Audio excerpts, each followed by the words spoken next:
we make of what just happened in the last few days? Who's come out as perhaps on top? The U.S., Iran, any other non-state actor? How do you see things?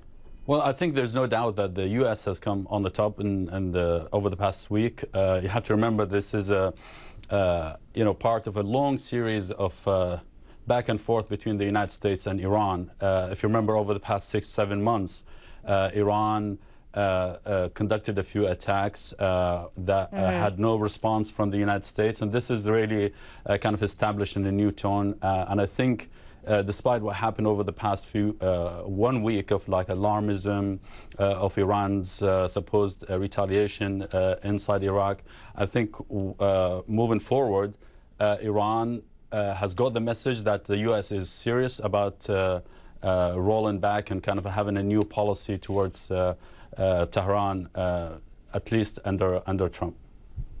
But then ultimately, Iraq is going to ask U.S. forces to leave. The sphere of influence of Iran hasn't changed as a result of this, has it? Yeah, absolutely. This is the most important. If it happens, I think it would be the heaviest blow to the U.S. policy if the U.S. is driven out of Iraq. I don't think that's going to happen realistically, looking on what's at stake for the United States and even for the Europeans. The United States will, as we saw in Syria a few months ago when Trump said we're going to leave, and then the dynamics really kind of forced him to change his mind. The same will play out in Iraq. I think the tone today from the Department of State is that we're not going to leave Iraq. And if we are forced out of Iraq, Iraq will pay a heavy price in terms of economic, military and security support for the United States. So they really were saying this is part of a package deal. If we leave, Iraq will suffer. And I think that the Iraqis will get the message.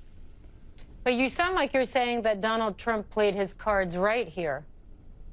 I do think so. I think two things happened. One is that the U.S. hands were forced to take that action. Remember the events just before the killing of Soleimani. The U.S. embassy in Baghdad was being stormed by the Iranian proxies, but also by under the orders of Qassem Suleimani. A few days before that, a U.S. civilian contractor was killed under the orders of Qassem Suleimani. So a response was at least seen as necessary to stop that cycle.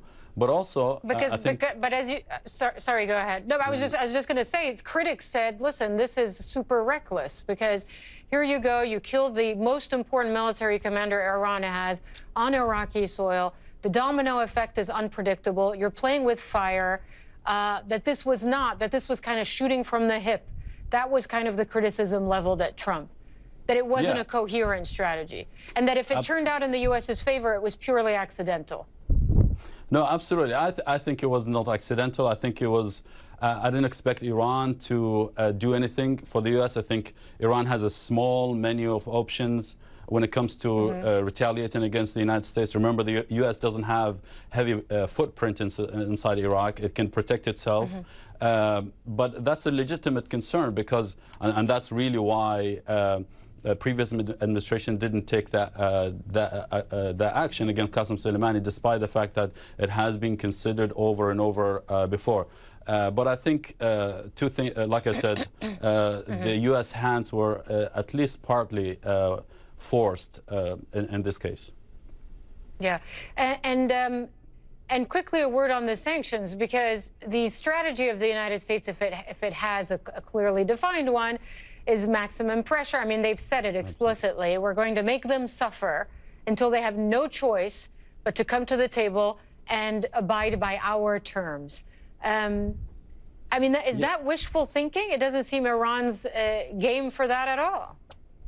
You see, I think this is all part of the story. The reason why Iran has been lashing out at the United States and allies like Saudi Arabia, even the UAE in the Gulf, the Persian Gulf, is because of the maximum pressure. Iran has been feeling the pressure and it's lashing out because it's becoming more and more anxious, because the U.S. is imposing more and more biting sanctions against Iran, but also taking action, military kinetic action against Iranian militias inside Syria as well as inside Iraq. So Iran is suddenly feeling this administration is taking a whole new level, and we have to respond at some point. So they said it. I think Khamenei said, the supreme leader of Iran said, this is an economic war against us, so we have to respond. So that pressure led to the episode over the past few weeks and past week.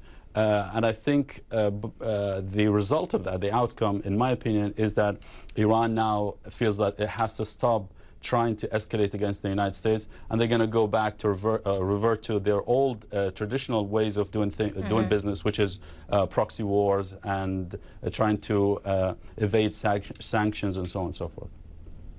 Hassan Hassan, thanks very much.